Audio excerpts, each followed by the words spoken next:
Hai Positive People, kita melanjutkan seri pengajaran kita di kitab Matius. Kita sudah membahas sejauh ini Matius pasal 5, Matius pasal 6, Matius pasal 7, Matius pasal 8, Matius pasal 9. Sekarang kita masuk dalam Bible study kita, daily devotion kita, Matius pasal 10 ayat 1 sampai 4. Yesus memanggil murid-muridnya. Yesus memanggil ke-12 muridnya dan memberi kuasa kepada mereka untuk mengusir roh-roh jahat dan untuk melenyapkan segala penyakit dan segala kelemahan. Inilah nama ke-12 murid atau 12 rasul itu. Yang pertama, Simon yang disebut dengan Petrus.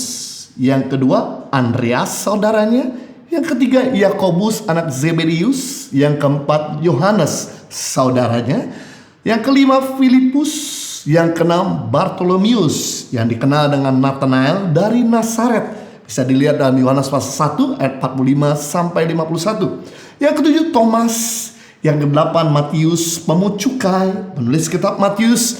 Yang kesembilan, Yakobus anak Alfeus. Yang ke-10, Tadeus dikenal sebagai Yudas anak Yohanes. Yang ke-11, Simon dari Zelot, anggota kaum Zelot, sebuah partai politik radikal yang berusaha untuk menggulingkan pemberian Romawi pada waktu itu di Israel.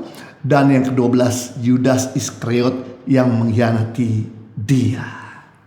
Yang menarik di sini, Yesus memanggil murid-murid dari berbagai latar belakang pekerjaan, nelayan, aktivis politik, pemungut cukai. Ia memanggil orang-orang biasa dan pemimpin-pemimpin yang luar biasa.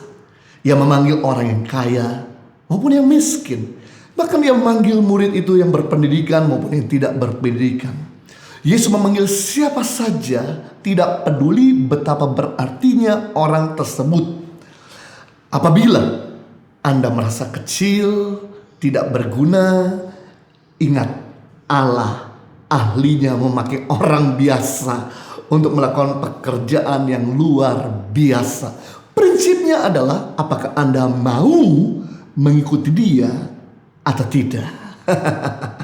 Syarat mengikuti Yesus memang ada harganya. Untuk menerima keselamatan, menerima Yesus gratis. Gratis bukan berarti murahan, karena kita gak bisa bayar, makanya dia kasih cuma-cuma. Keselamatan dia kasih dengan cuma-cuma. Tapi untuk menjadi pengikut Kristus atau menjadi murid Yesus, ada harga yang perlu dibayar. Dalam Matius pasal 16 ayat 24, lalu Yesus berkata kepada murid-murid, setiap orang yang mau mengikut aku, ia harus menyangkal dirinya, memikul salib dan mengikuti aku.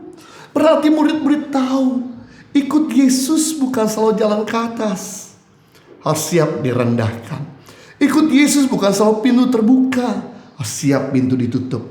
Ikut Yesus bukan hidup dalam kelimpahan saja, harus siap hidup dalam kekurangan. Ikut Yesus bukan rasa nyaman, siap kursi listrik, siap dipenggal, siap dicambuk, siap martir. Sama seperti Yesus telah memberikan contoh. Dia mengambil jalan yang tidak populer, datang ke dunia untuk mati, berkorban untuk kita semua. Dia memberikan hidupnya untuk kita. Kalau hidupnya saja dia beri, apalagi waktunya gampang buat dia berikan. Apalagi berkatnya gampang buat dia berikan. Apalagi pemikirannya gampang buat dia berikan. Hidupnya aja dia beri, apalagi yang lain-lain sama hal. Ketika kita mengikuti Yesus, berarti kita bisa memberikan hidup kita kepada Yesus. Pemikiran kita, waktu kita, uang kita, bahkan mungkin hidup kita sendiri siap berkorban untuk dia. Pengorbanan kita ini gak ada sebandingannya dengan pengorbanan murid Yesus yang lain. Kita lihat dulu yang pertama, Petrus. Dia akhir hidupnya mati dengan disalib terbalik di kota Roma. Yang kedua, Andreas. Akhir hidupnya mati disalib dengan posisi huruf X di Yunani, setelah dia memberitakan Injil di Rusia. Yang ketiga, Matius penulis kitab Injil.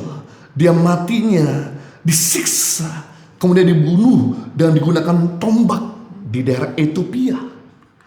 Yakobus matinya dirajam dengan batu. Dan kemudian diangkat ke bumbungan bait Allah, tempat di mana Yesus pernah dicoba oleh iblis, dan kemudian kepalanya dijatuhkan ke bawah sampai pecah.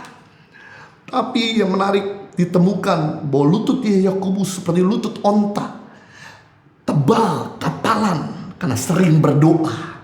Yang kelima, Yohanes akhir hidupnya sempat digoreng, direbus di Roma dengan air yang mendidih, tapi tidak mati. Orang-orang Roma bingung. Kemudian akhirnya dibuang di Pulau Patmos.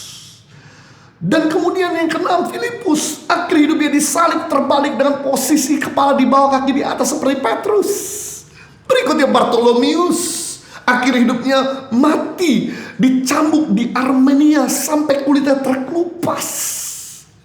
Berikutnya 8, Thomas akhir hidupnya mati, ditusuk, dirajam dengan tombak sampai mati di India.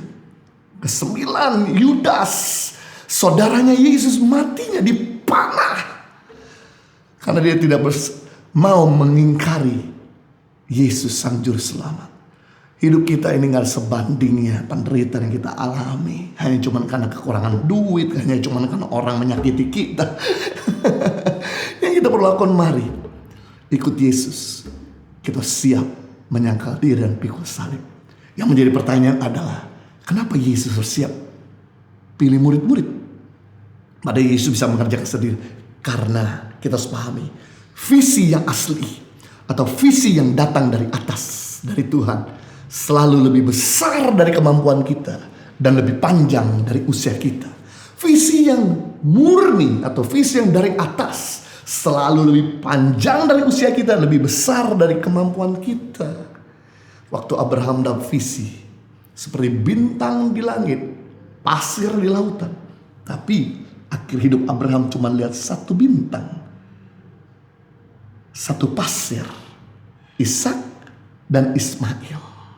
Tapi justru dari Ishak dan Ismail menggenapi rencananya. Seperti bintang di laut dan pasir lautan. Kalau Abraham tidak mengestafetkan, tidak memuridkan anaknya, maka visinya akan berakhir di panjang hidupnya saja. Berikutnya, Tuhan memberikan visi kepada Elia untuk mengurapi 3 orang dalam 1 Raja-Raja pasal 19 ayat 15 sampai 16. Yang pertama, mengurapi Hazael menjadi raja atas Aram. Yang kedua, mengurapi Yehu cucu Nimsi menjadi raja atas Israel. Yang ketiga, Elia harus mengurapi Elisa bin Safat untuk menggantikan dia menjadi nabi. Namun karena keterbatasan Elia, hanya cuma mampu memuridkan Elisa dan mengurapi Elisa. Yang menarik, visi ayahnya, Elisa akhirnya mengurapi 2 raja. Yang pertama Hazael menjadi raja atas Aram, dan yang kedua Yehu cucu Nimsi menjadi raja atas Israel. Kalau Elia tidak mempersiapkan Elisa, maka visinya berhenti cuma mengurapi Elisa saja. Sama dengan Yesus. Yesus punya tujuan hanya menyelamatkan dunia. Thank God, karena dia memuridkan, fokus kepada 12 murid ini. 90% waktunya makan sama-sama, rekreasi sama-sama, bahkan belajar sama-sama, bahkan juga pelayanan sama-sama. Akhirnya dari 12 murid Yesus, visinya tergenapi. Sekarang keselamatan sudah sampai kepada bangsa-bangsa. Saya rindu untuk setiap kita. Persiapkan murid. Kalau kita pengen lihat keluarga kita ke depan lebih baik lagi, persiapkan, lahirkan orang-orang berkualitas yang bukan cuma sekedar nyaman dengan berkat, nyaman kedudukan, tapi mereka-mereka yang siap menghadapi tantangan, memiliki mental juara, bukan mental pecundang. Dan kita juga harus punya visi yang datang dari atas yang murni. Karena visi yang datang dari atas dan murni lebih besar dari kemampuan kita, lebih panjang dari usia kita. Itu sebabnya kita harus meluangkan waktu kita, bukan cuma pada jumlah banyak, tapi meluangkan waktu kita, tenaga kita, pemikiran kita, invest kepada orang-orang yang siap meneruskan visi Tuhan. Sehingga pada akhirnya kita akan lihat kerajaan Allah semakin ditegakkan dan kemuliaan Tuhan semakin tersebar luas. Dan saya percaya bahwa Tuhan bukan cuma memakai kita, tapi memakai orang-orang yang ada di bawah kita. Yang menarik, orang selalu yang ada di bawah kita dimuridkan pasti akan lebih kreatif, pasti akan lebih diurapi, pasti dampaknya lebih luas. Tuhan Yesus memberkati.